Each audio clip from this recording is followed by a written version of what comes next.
Bonsoir à tous. Merci à Sanotech pour cette invitation. Alors, la longue histoire de la photocoagulation laser commence dans les années 50 avec les premiers prototypes. Le progrès technologique a amené au développement des lasers multispot.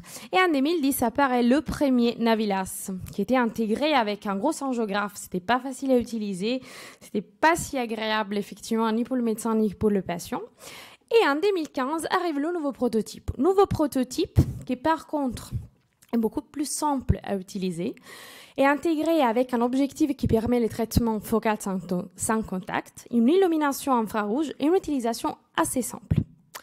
On peut faire du focal, du micropulse et du laser périphérique. Pour ce qui concerne la périphérie, quels sont les avantages et pourquoi choisir le Navilas? Tout d'abord, le confort du patient, grâce à la possibilité de traiter les patients en modalité infrarouge.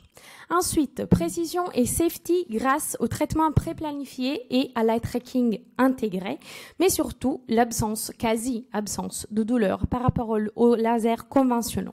Et voici un exemple. On a posé la lentille sur l'œil du patient, on a pris une photo et on est en train de planifier avec le doigt, je suis en train de planifier actuellement, sur notre tablette. Après ça, après la planification, du coup, après avoir posé les zones interdites au niveau de la macula et du nerf optique, on planifie avec le doigt et le laser va délivrer exactement les impacts qu'on a planifiés de façon assez rapide. Vous voyez, le blanchiment est très évident, hein, même un peu trop. On voulait le montrer bien. Hein. On peut le faire moins fort. Et on peut traiter dans la même séance, 3000, 3500 impacts sans aucun douleur pour le patient. Premier exemple, rétinopathie diabétique proliférante, floride, patiente enceinte, on ne peut pas faire d'anti-VEGF. Voici les images assez parlantes. PPR conclut dans 2 séances, chacune 3500 impacts dans une semaine. Premier œil, deuxième œil. Et voici l'angiographie qui vous montre comme les impacts sont joliment espacés et arrivent jusqu'à l'extrême périphérie aux 2 yeux. Encore un cas de rétinopathie diabétique proliférante, patient monophtalme qui arrive aux urgences avec un nerf tractionnel sur l'autre œil. On le traite dans une séance. Je me suis lancée sur une séance unique, mais ça a bien marché.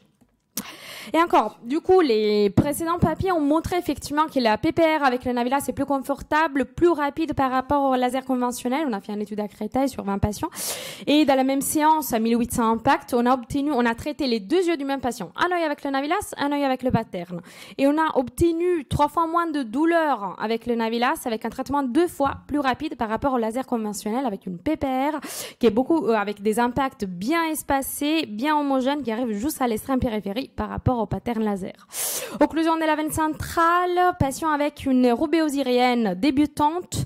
2 séances là aussi, 3500 impacts chacune. Vous voyez que les impacts sont très peu espacés parce qu'effectivement, on était déjà en début de glaucome néovasculaire. On avait envie de le faire régresser au plus vite possible. On peut arriver jusqu'à l'extrême périphérie, on peut traiter les déchirures, comme vous pouvez voir, et on peut aussi intégrer la fluo sur la périphérie pour créer des images hybrides et traiter par exemple le néovaisseau de la drépanocytose de façon très efficace.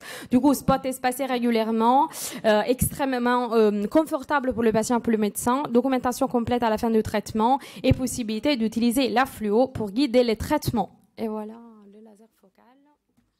Quelle efficacité, mais quelle efficacité. Effectivement. Je vais essayer d'être aussi rapide. C'est ça. Je vais essayer d'être aussi rapide. Pour la macula, pour la PPR, c'est génial, et pour la périphérie, c'est génial, pour la macula aussi. Le Navilas, il permet de faire des rétinophotos directement du pôle postérieur et de superposer n'importe quel examen d'imagerie sur la rétinophoto. Donc voilà comment ça se passe. C'est une lentille sans contact, on n'a même pas besoin de toucher l'œil du patient. On prend une photo. Une fois qu'on a la photo, on met sur clé USB l'examen qu'on veut. On superpose l'examen, ici, une ICG, sur la photo qu'on a faite. Et là, sur l'ICG, en l'occurrence, on voit très bien les micro-anévrismes.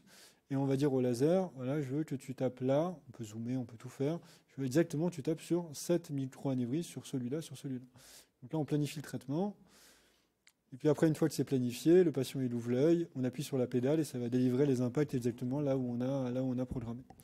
Donc voilà, ça marche plutôt bien. Vous voyez, on reste à distance de l'œil et la vidéo se termine. Donc ici, un cas d'un œdème maculaire focal clairement lié à ces micro-anévrismes. Il n'y a pas de secret. On traite les micro-anévrismes responsables de l'œdème il n'y a plus d'œdème à 3 mois.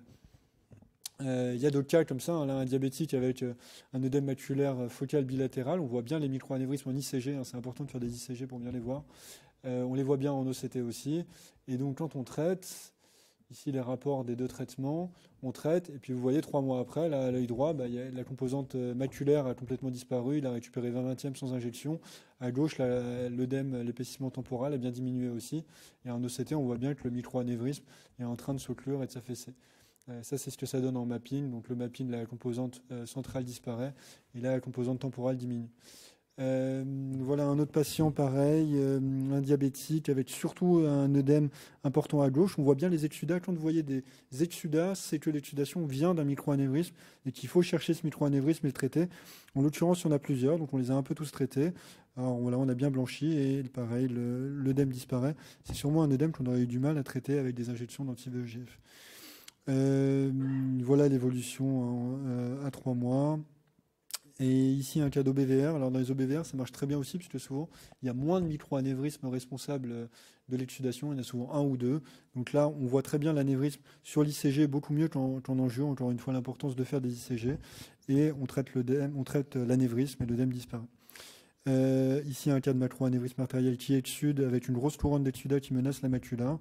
On traite l'anévrisme, l'œdème diminue et la macula est protégée et préservée des exsudats. Et ici, un cas de PVAC. Alors, les PVAC, hein, vous savez, c'est ces téléangiectasies, ces dilatations micro-anévrismales qui sont souvent très très proches de la zone avasculaire centrale chez des patients qui ne sont pas diabétiques et qui répondent très mal aux injections. Et ça, même les gens qui sont expérimentés, qui font du laser focal manuellement ou laser classique, souvent, il faut oser pour taper si près de la macula. Avec le Navilas, on est quand même beaucoup plus safe. Et puis, en traitant, on arrive à quand même diminuer pas mal l'œdème, même s'il reste encore de l'œdème central. Voilà, Francesca va parler de la suite.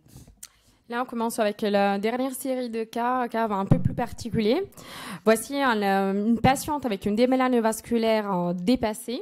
On se dit pourquoi ne pas reprendre les principes du Fider-Vaisselle et traiter les patients avec une démélane dépassée, avec une acuité visuelle très faible, qui bénéficieraient plus effectivement d'injections intravitréennes avec du laser.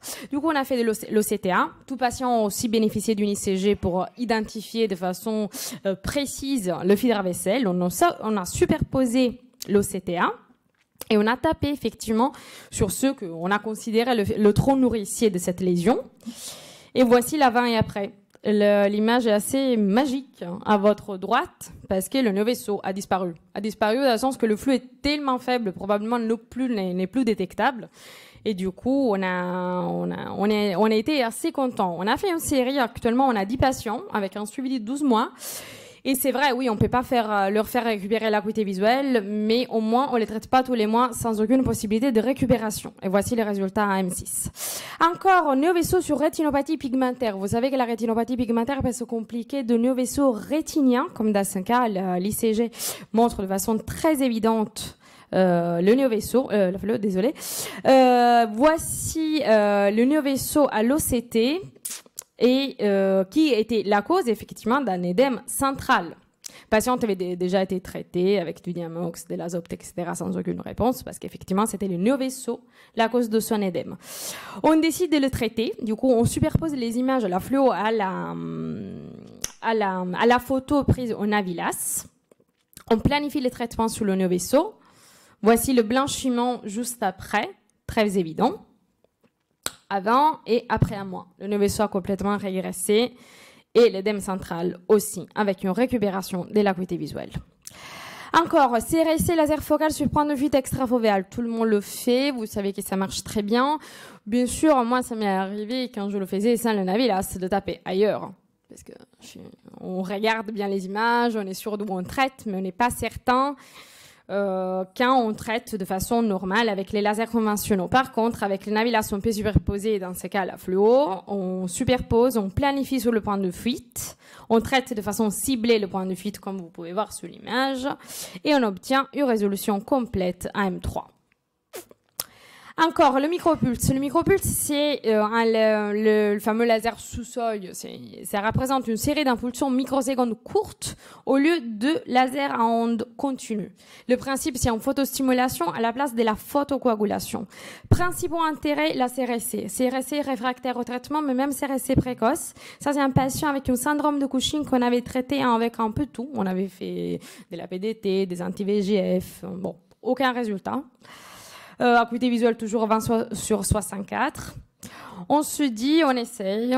C'était notre premier cas. On l'a traité avec un 2% du D-cycle, du coup avec des puissances assez faibles. Et on a obtenu à 2 mois une régression du DSR et à 4 mois une régression complète avec récupération de l'acuité visuelle. Là aussi, on a une bonne série de patients qu'on est en train de publier. Encore, CRC, point de fuite juxtafovéal. On n'avait pas envie de faire du laser pour éviter, du laser thermique pour essayer d'éviter une cicatrice juxtafove. On l'a traité avec du micropulse et on a obtenu une régression complète, stable à 12 mois actuellement.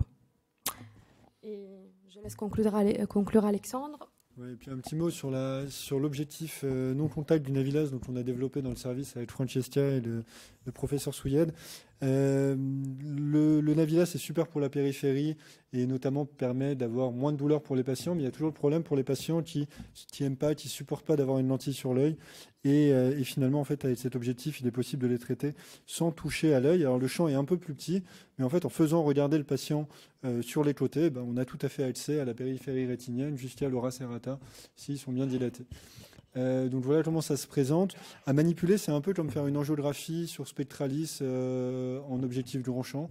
Là, on a pris la photo de l'œil, on met les zones interdites, on planifie le traitement. J'ai un peu accéléré la vidéo parce que sinon ça dure 2 minutes pour traiter le cadran, mais globalement, on demande au patient de regarder en haut, on s'approche, et puis on appuie sur la pédale et c'est parti.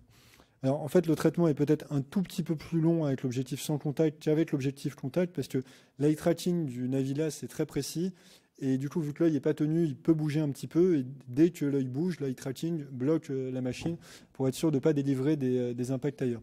Alors ça va probablement être amélioré parce que l'eye tracking soit très précis, c'est très important pour le traitement maculaire.